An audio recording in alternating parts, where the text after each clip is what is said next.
Du quai de la pêcherie avec ses bouquinistes, aux zones les plus sauvages, entre Neuville et Fontaine, les berges de Saône ont la particularité de présenter des aspects bien différents en fonction de l'endroit où l'on se trouve.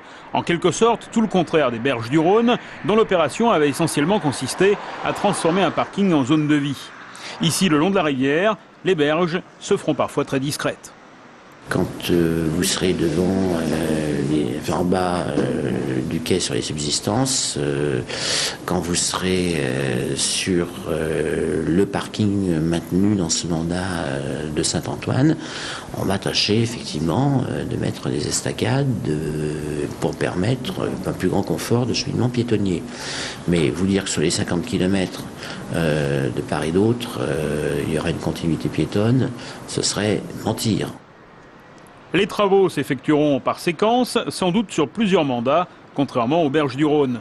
L'objectif majeur étant de rapprocher les Grands Lyonnais de leur rivière et de faciliter les usages. Conforter la vocation loisir, conforter la vocation cheminement, détente, la vocation cycliste en haut, la vocation environnementale. Il y a aussi la logique transversale, celle de l'articulation entre les villages et puis les berges de Saône.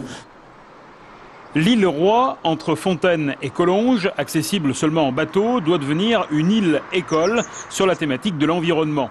Tout cela devrait coûter environ 45 millions d'euros, mais rien n'est définitivement arrêté et les Lyonnais peuvent encore soumettre leurs idées jusqu'au 8 août sur la péniche du Grand Lyon, la péniche Barca, située près du pont Lafayette.